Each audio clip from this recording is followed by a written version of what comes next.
Great. Good afternoon, everybody. Thank you so much for joining us on Facebook. My name is Dustin White with the Ohio Valley Environmental Coalition, and with me is also my coworker, Alex Cole. And we're going to talk to you today a little bit about the issue that has been in the forefront of our work for the past couple of years. You've probably heard us talk a lot about it on social media and things like that, and it still might not be something that's really easy to wrap your brain around. So what we're going to do is try to walk through just some of the basics of what is this thing we refer to as the Appalachian Storage and Trading Hub. We also refer to it as ASH, or the Petrochemical Hub. So again, thanks for tuning in, and we will jump right into the presentation.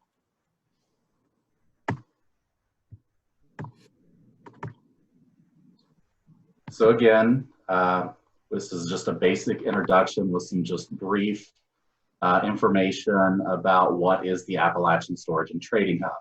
Now this word, this term, the Appalachian Storage and Trading Hub, is an umbrella name that the industry came up with for what is a massive project.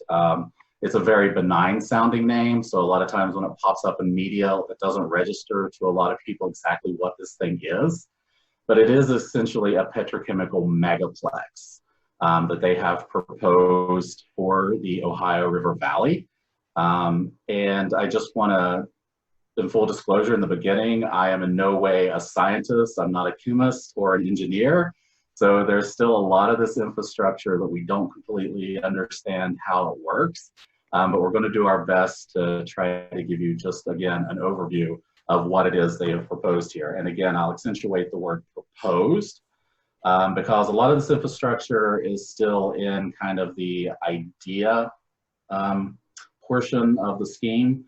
So there's very few infrastructure, and we'll go into what is already in place versus what is not. So our first slide here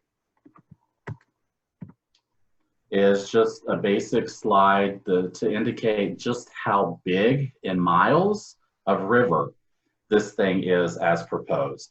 So it starts in Monaca, Pennsylvania, with the Shell Ethane Cracker plant that is currently under construction and will span 313 miles to Point Pleasant, West Virginia.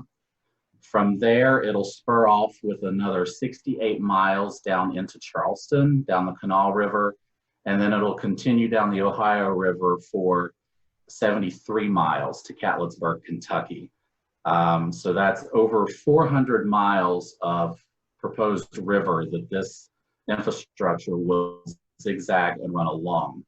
Now on this map, the stars that are indicated are areas that they've identified where they would like to put what is known as an ethane cracker. That's just one piece of many of infrastructure that will have to go in place to become what is the Appalachian Storage and Trading Hub. So first, like I said, we have the one in Monaca, Pennsylvania, the Shell Ethane Cracker plant that is under construction. The next one proposed was for Dealey's Bottom, Ohio, which is right across the river from Moundsville, West Virginia. That one is what I often refer to as the Schrodinger's cat of cracker plants. It kind of exists and doesn't at the same time.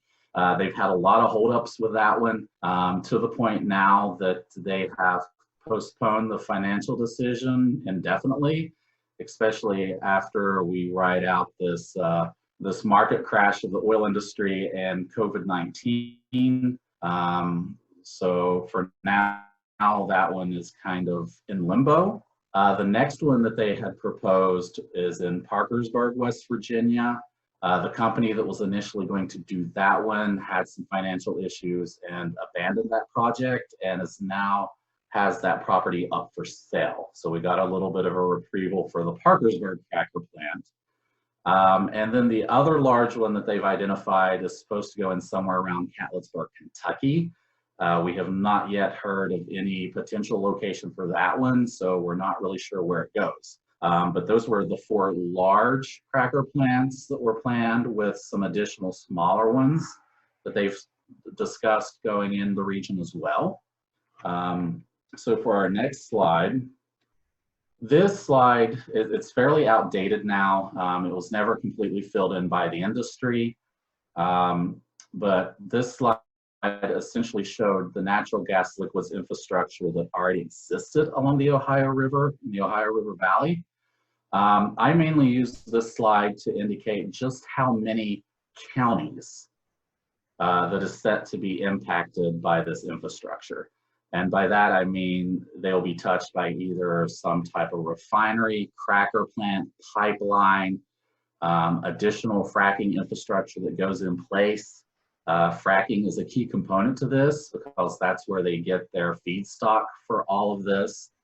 But it's essentially over 50 miles, or sorry, 50 counties of Pennsylvania, West Virginia, Ohio, and a sliver of Kentucky.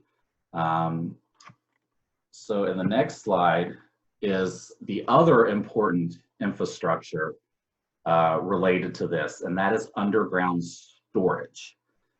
In this map, the large blue circles, the 3 circles, indicate what they've identified as areas of interest for underground storage. That means that they're going to take these so-called natural gas liquids and store them underground until they're ready to make some type of product underneath. Each color represents a different type of geological formation that they have identified as potential storage, including abandoned traditional gas wells. They've also looked at those as potential for underground storage as well. You'll also notice the red squiggly lines up around the northern panhandle of West Virginia. Those are salt dome caverns, and those are usually the first that they identify for underground storage because they're usually easier to access.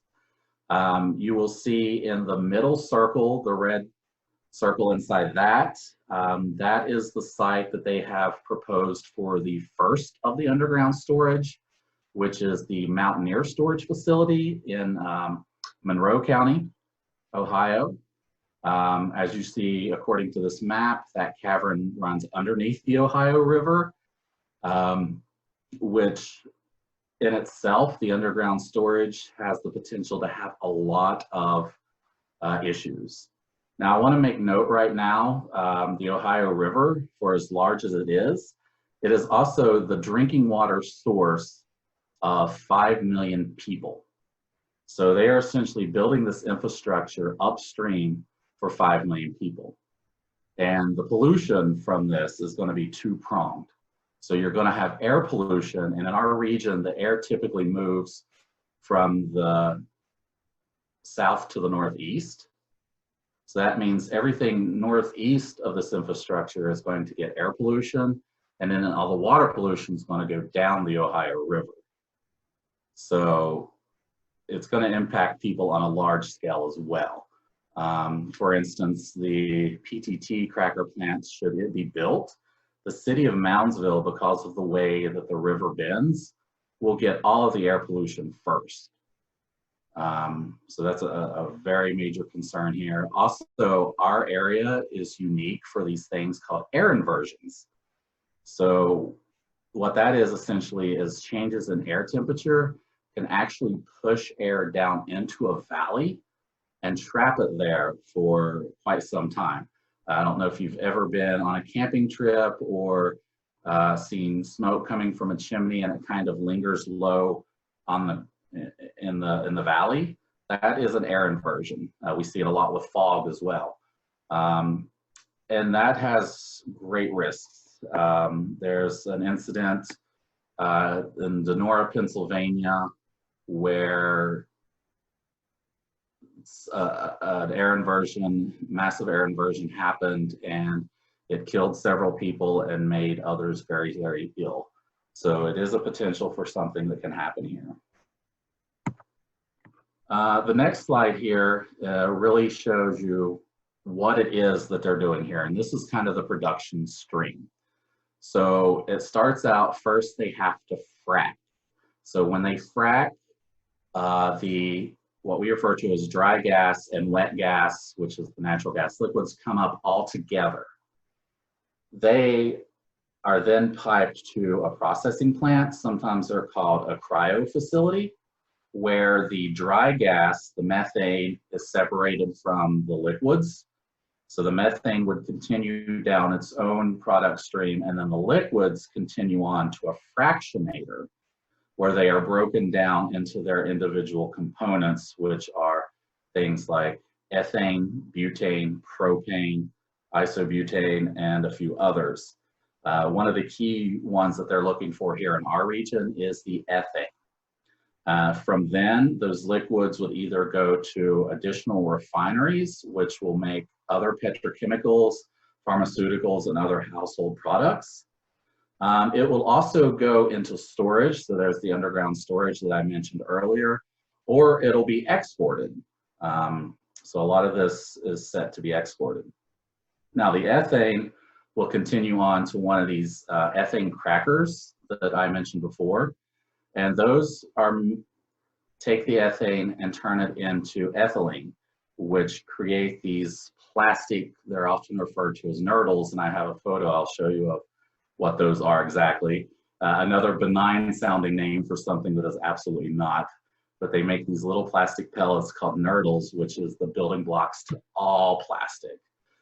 Keep in mind too, what they have proposed here is going to be producing mostly single-use plastics. So that is plastics that you'll use only one time in your life, and it'll be thrown away. And that just exacerbates the already growing plastics pollution issue we have in the world today. So there's a lot of ways that this is very, very hazardous. But again, plastics is the primary product that they want to do here. But in this slide, we show kind of the broader spectrum of what these products are. So you have the shale gas, which can be essentially broken down into their main, I guess, the most sought after products, which is the methane, the ethane, the protein, and the butane. And those can then be broken down through all these different processes. And while we'll mainly talk about ethane cracker plants in the region, there are other, quote, cracker plants that go into place, including methanol, which can actually take the methane and make it into petrochemicals and plastic as well.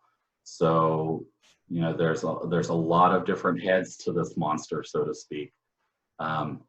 But again, their primary product that they want to make here is plastics. And in this next slide, these are the Nurdles. These are the little plastic pellets that are the basic building blocks of all plastic on Earth. And as you can see, they're very small. I've here compared it to the size of a quarter.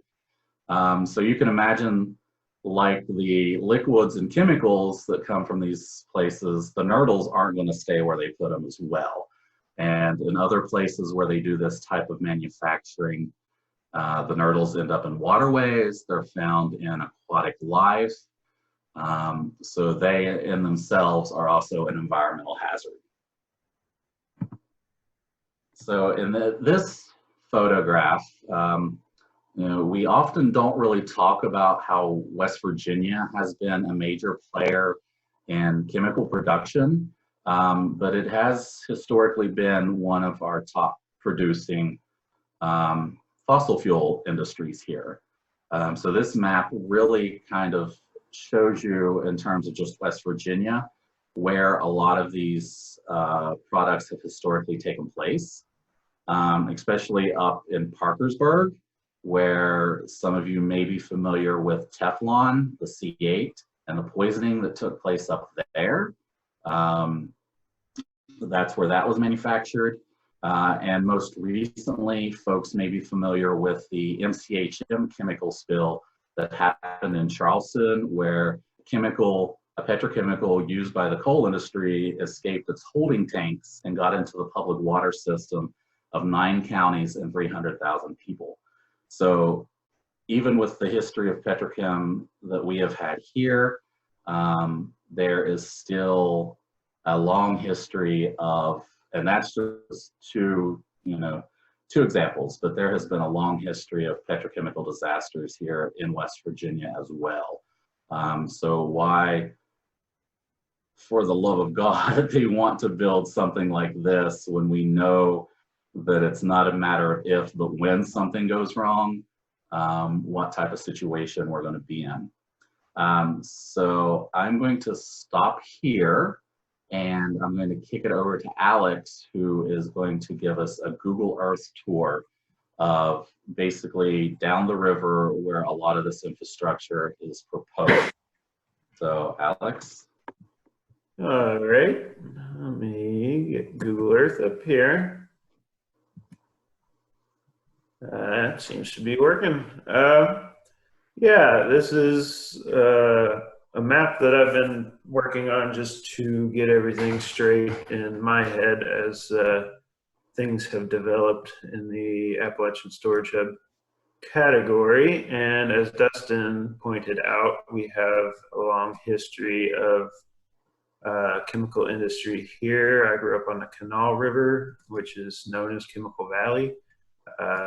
South Charleston, West Virginia was headquartered to headquarters for Union Carbide for most of its existence.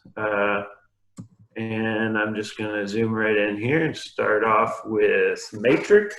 This is a very interesting site, probably one of the most toxic areas of ground in the world, I'd be willing to bet, because this was Union Carbide's research and development campus for a number of years. So they developed things like solid rocket fuel here and all kinds of crazy chemicals. The pink insulation foam board that you see, you know, for sale at Home Depot, these are actually like ponds of just toxic waste all the way down to here, where they're actually, this whole area was one big slurry pond for most of my life, and they're covering it up to build a shopping center right now. But anyways, it's apt that this is where the Appalachian Storage Hub is being dreamed up. This is Matrix, the Mid-Atlantic Technological Research and Innovation Center, or company, corporation. Steve Hedrick is the main guy behind this. They're even getting, they're halfway through with the loan process from the Department of Energy to try to get a Clean Energy Act loan of $1.9 billion to help fund the storage hub if they can make it happen. So zooming out from there, we can go downriver from South Charleston to Institute. And this is a big facility. This is a theme you'll see. A lot of this infrastructure they are building on former industry sites of one type or another. This is an active chemical plant. This is in Institute, West Virginia, right next to West Virginia State University. This entire campus is toxic. The surface soil, groundwater, and deep groundwater are all poison under this campus. And the West Virginia State University is suing Union Carbide, which was bought out by Dow and has changed hands several times, so it's a big complicated mess, I'm sure. But currently, a pop-up company called US Methanol is building a cracker site right here. It's already constructed. If you drive down Route 25 through Institute, you'll see it now. This, obviously, this image isn't the most up-to-date, because right here, right next to the main road in and out, is now an explosive methanol cracker. And this plant's very interesting because it was bought by this US methanol company, used in Brazil, and they tore it apart and brought it over in shipping containers and sandblasted it and pieced it back together. And if I was a betting man, I'd say it's gonna blow up one day. This is, again, an active chemical plant. These are different units, that make different cancer-causing chemicals of one form or another. Most currently, this was all owned by Bayer Crop Sciences, but they just sold the location. This was where they made MIC. It was the only place in the United States that made MIC, which is the chemical that leaked in Bhopal, India in the 80s and killed hundreds of people, and people are still suffering from it. And they made MIC here up until just 2016, I believe it was. They finally stopped making it. It's a product, it's a reactant that goes into making larvae pesticide, so lawn chemicals to kill bugs and whatnot. So lots of crazy stuff's been made here. This is all a big landfill they're always trying to fix and recap, and this has got 80 years of chemical waste stored right here upstream from West Virginia State University in the Canal River. We'll zoom out from there. Some of these things, as Dustin has said, it's all been sort of nebulous, and we got to go on a lot of hearsay and rumors, but a lot of these things come true. And I included this on here because there are rumors that AEP wants to build a utility scale natural gas fired power plant to utilize the cheap natural gas right now and to replace the 5 coal burning power plants that are in this general area. John Amos down here, Cheshire, Ohio. There's 2 in Cheshire, Ohio. From here, I'll just skip all the way up to PA so we can go along the river. Let me zoom out so you can see just the scale of what we're dealing with here. The shell cracker is probably sorry about that, is getting the most attention for good reason. It is huge. It is very close to Pittsburgh, and it's already more or less, I mean, I don't know what percentage of completion it is, but it's pretty much already built. It's huge. They've been working on it for, I think, over a year now, maybe 2. But this whole area is now one giant ethane cracker. Again, as Dustin was talking about, just to make polyethylene pellets, to make more plastic bottles and plastic trash to go into our oceans and our rivers. Going down the river from there, we'll just follow the Ohio down, and we're crossing over into West Virginia. Now it's West Virginia on the right and Ohio on the left. This is just announced Orrin gas to liquids plants. They want to take natural gas and turn it into jet fuel and liquid, like diesel fuel and any kind of liquid fuels. They want to build 2 plants here on this site. That was just announced recently. There hasn't been any permits made yet. And that's really why we made this, and why I made this, because we don't really get to know until there is a permit. So it's good to get ahead of this stuff and see what's coming, because by the time a permit comes out, it could be already too late. And we are trying to build a movement on the ground to get people involved beforehand. So this stuff, because you go into communities where stuff like the shell crackers already being built, and they're like, holy cow, this thing's huge. I had no idea it was going to be so big. Like, even people that might be for it one day, once they see how awful it is, they're against it once it's being built. This is the PTTG cracker plant. This is a company out of Thailand. The state of Ohio has already dumped millions of dollars into this site. There used to be a coal burning power plant right here. And this lake here is actually an old sand pit where they dug sand up, like mining. And this is a slag heap because there's also a coal mine. There's an underground coal mine right here that goes under the whole site. So that's why Ohio's had to spend so much money on prepping this site. They've actually already filled in this lake and they're leveling all this off.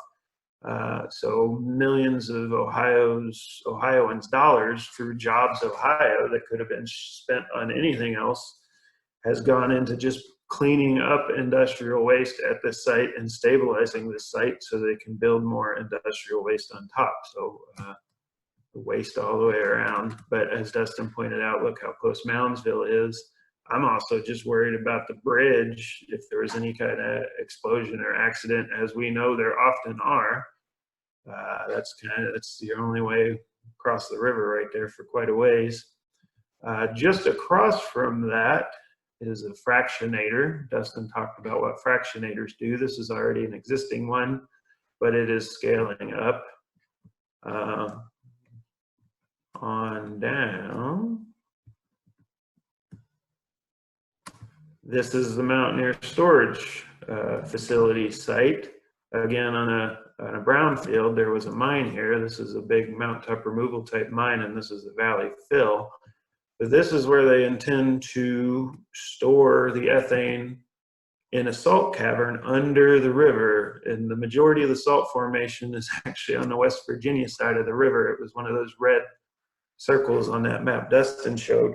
But they need to build a lake to hold the brine water that comes out of this storage facility. What they do is they pump water underground and hollow out a section of the salt and then pump that water out and pump ethane or other NGLs, whatever they're storing, into that vacated space. So they need to keep that salt water on hand to equalize the pressure. So they are planning on building a lake right here, huge lake of super salinated water in the floodplain right next to the river.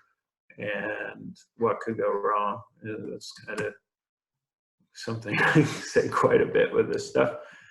Some of that salt water is going to be pumped across the river. This is a huge chemical plant, and people locally just call it Natrium because it used to be a place, it used to be a town of Natrium, probably a little farming community before World War II was about the time all this was started to be built.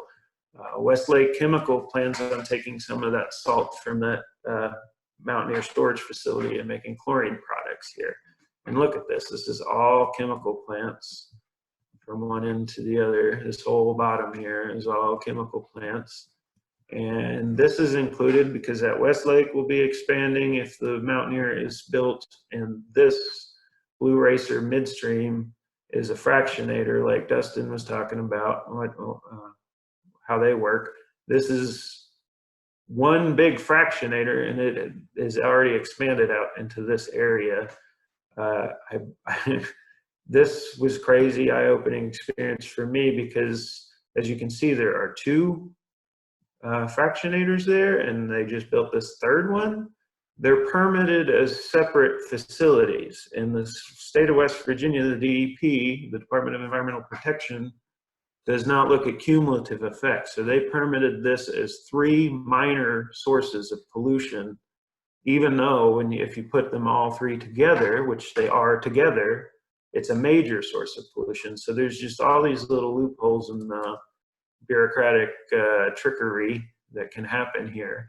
As you see here, these are all liquefied natural gas trains. So they're expanding this rail line as we speak too. So what could go wrong? Again, this is Route 2, the only way up and down the river on the West Virginia side, and all this toxic stuff is in a floodplain, and things do explode, and people need to get out of places when there's a chlorine gas leak or what have you, and this could potentially block the road in any kind of emergency. This whole area right here, this green part, is a giant landfill for this, where the chemical company has dumped God knows what. There's probably barrels buried here along the river. This weird square rectangular looking thing here is all just a landfill. And I failed to mention with the matrix thing, but like a lot of these places, the Westlake Chemical bulldozed the second largest Indian mound in the state of West Virginia at the time. They bulldozed it to build this facility back in the 40s. So just sacred Native American sites, the South Charleston area, all those chemical plants, there used to be a series of mounds there that actually mirrored the constellations and the stars. And Matrix office headquarters is actually built on a ceremonial platform on top of that ridge. Was already cleared and open and level back in the Adena days. They did some sort of ceremonial dance there. It is believed on the solstices. So all these big rich bottomlands full of all kinds of artifacts as far back as the Adena people. So that's 6,000 years, I believe, or something like that. But moving on downriver, we are in Parkersburg now. The city of Parkersburg is right here. We're not too far from Marietta as well, Marietta, Ohio, if anybody's listening from there. This was the site Dustin was talking about. DuPont has been poisoning us all for years with C8. Teflon was made here. This is called the Washington Works. This is one big, used to be DuPont, now it's Chemours, because DuPont sold off all their literally toxic didn't actually sell. They formed the company of Chemours and made it a subsidiary of DuPont and gave all their liabilities to Chemours. So if you ever see a chemical plant with the name Chemours on it, you know it was DuPont's deadliest stuff that they're trying to get out from under. But that's where they made C8 and Teflon for years. And this is a site right next door. Dustin was talking about a company called Braschem owned this, and this site is up for sale. So we're really watching close, because I'm very scared some company's gonna come in and take that idea and run with it. But we shall see. I promise I'm almost done. We'll move down the river just a little bit more. This is kind of ash related, but this is a place where a guy wants to make a coal to liquids plant similar to that gas to liquids plant I was just talking about, but they want to turn coal into diesel fuel and jet fuel. It's never actually worked, but it is permitted and ready to be built hypothetically there in Point Pleasant. This is an existing, I don't know why it always does that, an existing chemical plant in the town of Apple Grove in Mason County, West Virginia, that's going through a large expansion for ash. They make polyester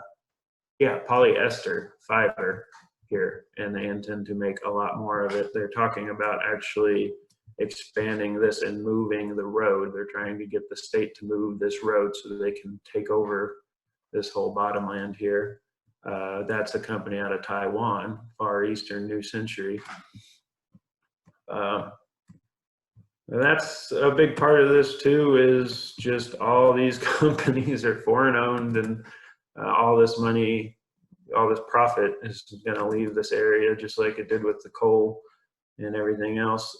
This is a guesstimate of where they would build another ethane cracker. Dustin talked about Catlettsburg, Kentucky. I am guessing this is actually on the West Virginia side. We're looking West Virginia, Kentucky. But this is the pre-existing, this is huge refinery already. If you're ever traveling, this is on I-64. You're going westbound, say from Charleston to Louisville or anywhere out in Kentucky or Tennessee, you'll drive right past here. You've probably seen this. It's very scary at night. But early on, Marathon showed interest in building an ethane cracker to exploit this cheap gas. And there is already a 36-inch pipeline that runs more or less to here from Wheeling. They just put in the Mountaineer Express pipeline last year. So that's about it. I will zoom back out. I mean, look at poor old Canova over here. All this air pollution. There's Huntington. And zooming back out, this is what we're looking at. And as Dustin said, 5 million people get their drinking water out of the Ohio River. I mean, you see Cincinnati's down here, and I'd like to know how many get it out of the Mississippi too, downriver from where the Ohio meets the Mississippi. So a lot of people are going to be getting a lot of toxic junk in their water if this happens. But that is all for my part of the presentation. Now let's see if I can get out of here.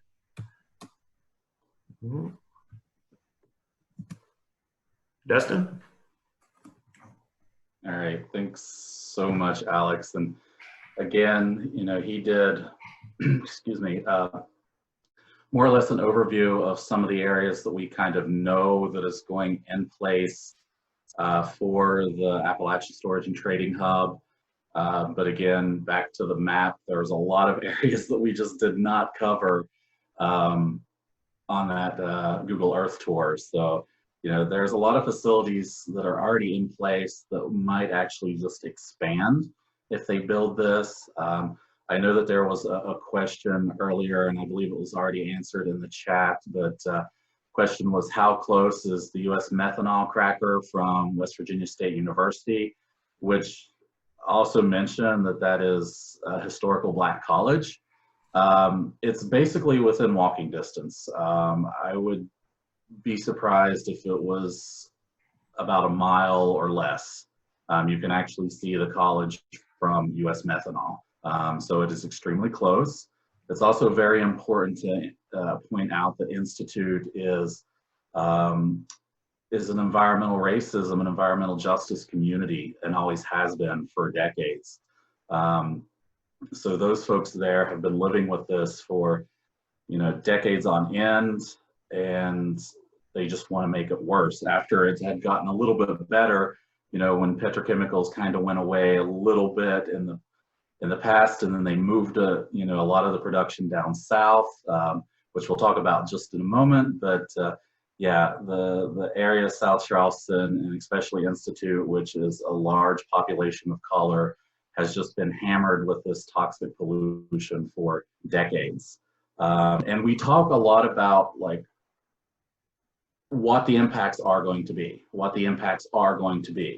And that's because we know for a fact there is already historical evidence, you know, including what has historically happened right here in West Virginia in our region with these chemical facilities. We know that there is an area that has been pounded by this industry for way too long, and that is Louisiana and the Gulf South. Louisiana has an area that's historically known as Cancer Alley. In 2002, Louisiana had the second highest death rate from cancer in the United States. While the national average is 206 deaths per 100,000, Louisiana's rate was 237.3 deaths per 100,000. At the same time, the death rate from cancer in the area dubbed as Cancer Alley was higher than the rest of Louisiana, as well as the national average. So for decades, this area has been, again, like Institute, an environmental racism issue, environmental justice community, and they have been living with this for decades as well. And up until they proposed this Appalachian Storage and Trading Hub, this area was probably the largest petrochemical refining area in the United States.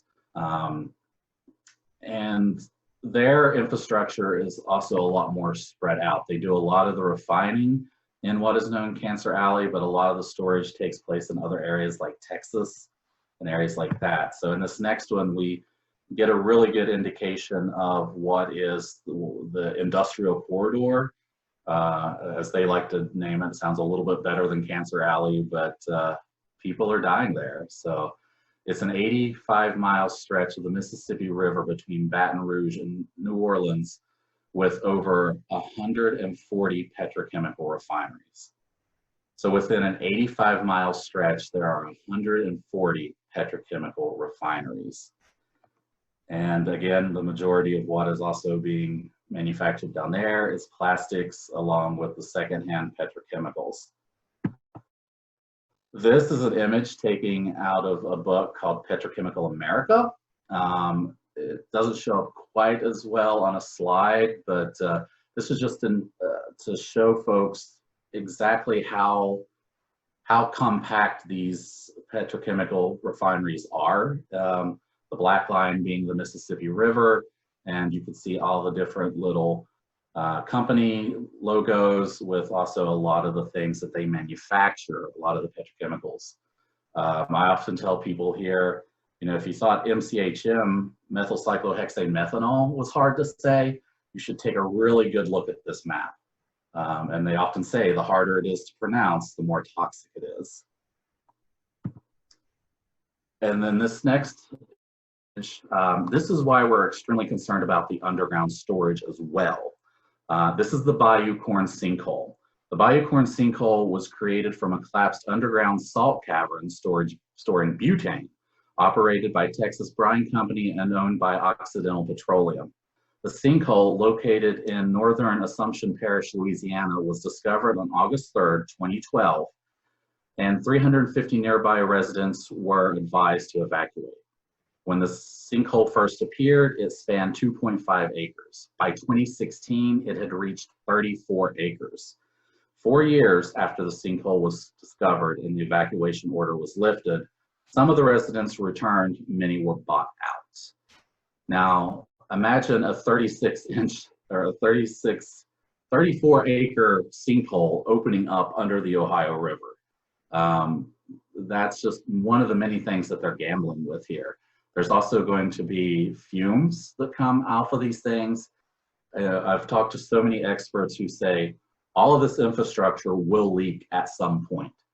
So it's going to contaminate groundwater as well. The list of issues just go on, but the sinkhole is one of the biggest that we have a fear of.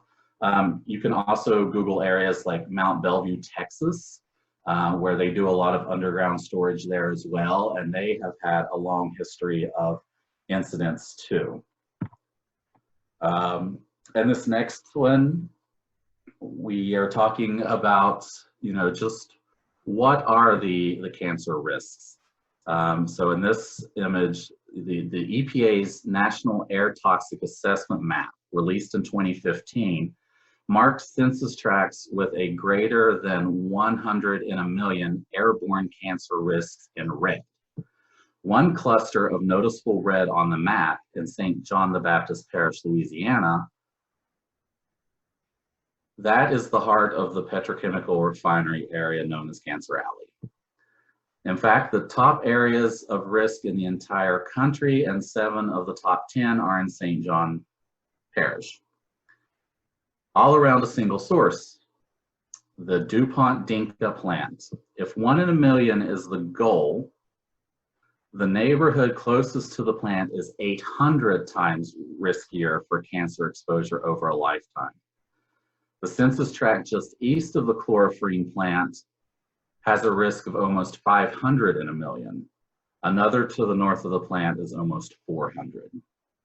So proximity to these facilities also, you know, the closer you are, the more risk you are. And with Alex's map, you saw a lot of these major cities were right in the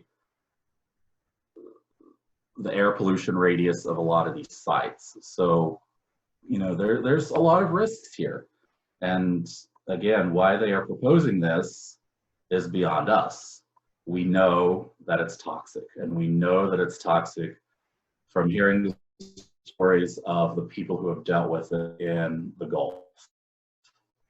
This next slide, it's very blurry to see on here, but I do have the link for folks if you want to go take a look at it. This comes from a report that was issued last year, I believe. And I use this slide as a representation of what I refer to as cradle to grave. From the moment it is extracted to the moment it is waste product, it is not harmful to human health in some way. So from the extraction and transport, to the refining and manufacturing, to the consumer use, and then the waste, it's impacting human health. And the human health impacts are huge as well. Things from respiratory illnesses to digestive tract issues. even right down to reproductive issues. A lot of the petrochemicals are very similar to the natural occurring chemicals that happen in the body. So they can actually get into the body and replace those and even cause issues with the demasculation of men. So there's a lot of unseen health issues that can come out of long-term exposure as well. The biggest problem though is a lot of these health issues take a long time to be seen. And a lot of times these companies are done with their manufacturing and gone before people even know that they're sick. So that often leaves people, basically holding the bag. They've got the health issues and they've got the toxic waste that they have to deal with. So for the next slide, these are just some additional resources. So the first link there is where that study came from. That's the Plastic and Health study that came from CIEL.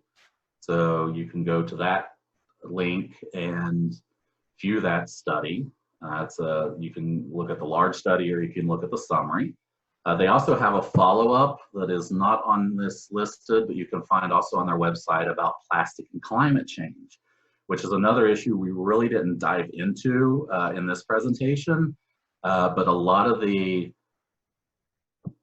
emissions coming from this infrastructure, including the fracking infrastructure, which will have to increase to feed this monster, is also going to help exacerbate climate change.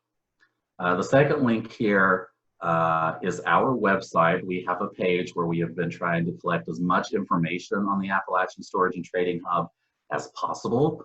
There's a lot of resources on there, a lot of blog posts, a lot of news links, maps, things like that. So if you want to get more information, you can go there, but I will warn you, it is a little bit of an information overload. We have been kind of learning this thing as we go, because a lot of this infrastructure and a lot of the products that they make are proprietary. So we don't really know what some of it does. The next link is an article that Food and Water Watch came out with. Another petrochemical sacrifice zone, which really gives an in-depth reporting of everything that's kind of proposed here. And then the next two links, www.nocrackerplantov.com. That's the Concerned Ohio River Residents website. Those folks have been on the ground in the Belmont County, Ohio, Moundsville, Wheeling, West Virginia area, speaking out against the PTT cracker plant in the Mountaineer storage facility. So for happenings up there, you can follow their website and their Facebook page, Concerned Ohio River Residents. We have been working real closely with folks up there and have found that most people, once they know what this infrastructure is, do not want it in their backyard. And then the next link is a regional coalition that we have proudly become part of. It's the peopleoverpetro.org is the website. The People Over Petro is the coalition. We are a regional coalition that has come together with grassroots and national groups in the Appalachian region, looking at this petrochemical hub and trying to also find alternatives for. So that's another important component to this, is while we are trying to stop this toxic infrastructure from coming in our region, we are also looking for alternatives that will provide healthy and safe jobs for workers, for our communities, and we'll see that we have a just transition economy that is diverse and people no longer have to sacrifice themselves for.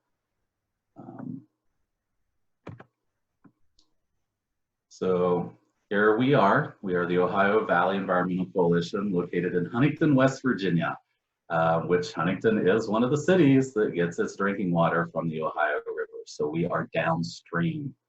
We represent the downstream impacts. Our website, www.ohvec.org, or you can email us at info@ovec.org, ohvec.org.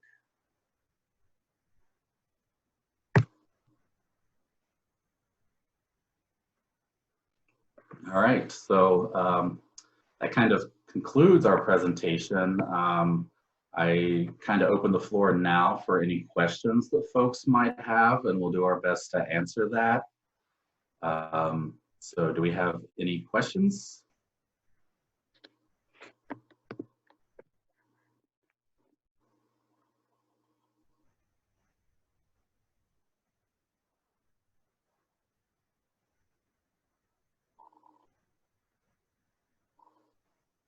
So we had a question about connecting with folks in Louisiana. That is something we have actually been trying to do successfully since we found out exactly what they've been planning here as well.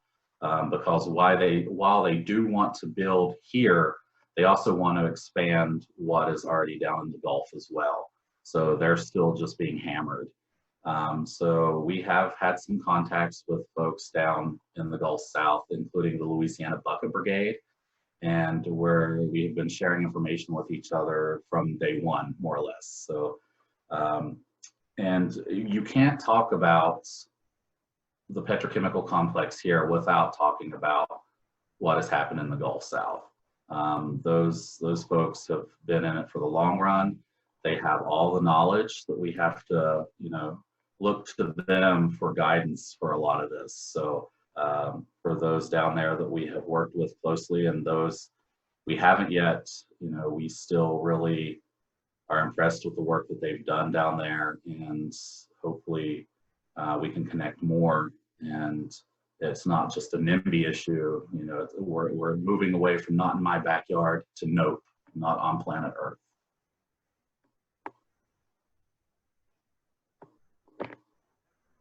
All right, it looks like we don't have any further questions right now.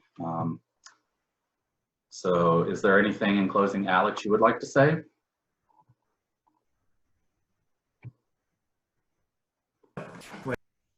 Three different ways, sorry. No, I mean, that's just the long and short of it there. This is a pretty scary topic, and there's a lot to wrap our minds around, even just geographically speaking, with the river being the border between the states, and all of us need to come together and realize, we're standing on the same river, just on different banks. So this is going to have to take a lot of work and coming together, and knowledge is power kind of thing. So that's all I want to say. Yeah, thanks so much for that, Alex. And again, we're living in unusual times with the oil market bottoming out just right before everything went into quarantine with COVID-19. So we're keeping our ears to the ground still. There's a lot of people who think that this thing is now over and done with, but we're not calling it done quite yet. So we're going to keep our eyes and ears peeled for as long as possible until we know for sure that a lot of these infrastructure projects like PTTP aren't being built at all. So there's still opportunity for folks who are listening into this to write op-eds, things like that, to get out, the general public knowledge that we do not want this here. We don't need any more toxic chemicals in our air and water. We don't need any more plastic pollution, and we don't need any more climate change. So folks on the ground can still push back against this until it is a done deal. And again, this was a very broad overview of what the petrochemical hub is. We didn't dive into a lot of the other details, like some of the political corruption and cronyism that has been happening since day one with this as well. So maybe we'll follow that up with another webinar if folks are interested in that type of stuff. It gets very interesting. There's a lot of key players who have come out of the woodwork who have been supporting this politically. So maybe that could be part two if folks are interested in that. Other than that, again, thanks so much for joining us this afternoon. We hope that we were able to open your eyes a little bit more about what is proposed here, and look forward to seeing you guys get engaged. So again, thanks so much for tuning in. This is Dustin. See ya.